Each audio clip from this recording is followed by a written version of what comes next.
Monsieur le Président, Madame la Ministre Garde des Sceaux, Madame la rapporteure, Madame la Présidente de la Commission. Depuis maintenant plusieurs jours, nous débattons de deux textes portant au rétablissement de la confiance dans la vie publique. Un point principal d'achoppement justifie que nous débattions à nouveau du projet de loi organique, la réserve parlementaire et sa suppression programmée. Au cours des débats, tant en commission des lois qu'au sein même de cet hémicycle, de nombreuses interventions ont eu lieu, de nombreuses vérités ont été clamées de part et d'autre, et une large majorité s'est prononcée pour la suppression de la réserve parlementaire en première lecture. La réserve parlementaire nous a été présentée par certains de nos collègues comme étant le pilier par excellence de l'action parlementaire en circonscription, de l'ancrage territorial et, finalement, de la légitimité démocratique.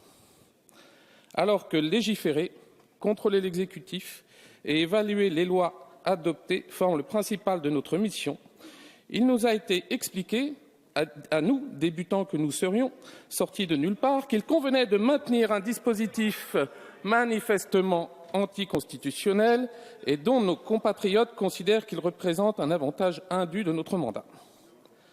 Dans la pratique effective, il a fallu attendre plus de 40 années pour qu'en 2012 soit instauré effectivement un minimum de transparence quant à la destination de ces fonds publics destinés aux communes et aux associations.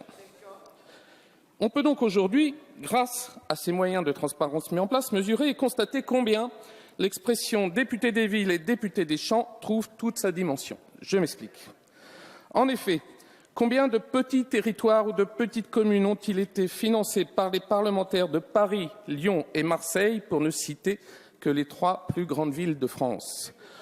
On peut indiquer ici que du point de vue de l'équité territoriale, le dispositif actuel est tout sauf adapté, privilégiant de fait les députés des villes qui disposent d'un levier financier pour que soient subventionnées les associations de leur circonscription, lesquelles constituent bien souvent des relais d'opinion le moment venu et ou opportun.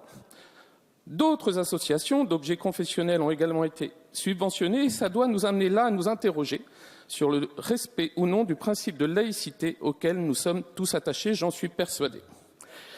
Mes chers collègues, la confiance qui doit relier les élus de la République au peuple de France doit s'inscrire dans l'action qui est la nôtre d'un point de vue collectif mais aussi individuel. La confiance, elle se construit par des actes forts, des décisions claires, la suppression de la réserve parlementaire et de celle-ci. La confiance ne peut plus admettre que les parlementaires que nous sommes disposions d'un pouvoir personnel et parfois discrétionnaire qui donnait de fait aux parlementaires de décider ou non que tel ou tel projet, telle ou telle association, telle ou telle commune soit ou non abondée budgétairement au moyen de la réserve. S'agissant du Sénat, je n'ose imaginer que la perspective des prochaines échéances soit un tant soit peu la raison du blocage opéré sur ce même sujet de la réserve parlementaire. On pourrait en effet imaginer le discours de campagne de certains de nos collègues « Votez pour moi et je me battrai pour préserver la réserve parlementaire qui nous unit depuis tant d'années ». Quant à nous, députés de la majorité, je ne sais si nous mettons à mal le Parlement, je ne sais si nous déséquilibrons les institutions comme on l'a entendu dans cette enceinte, si nous sommes hors sol ou que sais-je encore. Par contre, il est certain que nous devons être fermes et déterminés dans nos engagements, mais aussi sur le besoin de rétablir la confiance avec nos concitoyens. Alors, comme indiqué par M. Viala ce matin, peut-être ne répondons-nous pas aux attentes de nos concitoyens. Mais ce qui est certain, c'est que nos concitoyens ne nous pardonneraient pas de maintenir un mécanisme qui nous permet aujourd'hui de disposer de 130 000 € annuels dont nous serions seuls à décider de la destination sur notre circonscription. Moi, je ne me suis pas permis, un, de vous tutoyer, deux, de vous interrompre. Il est vrai que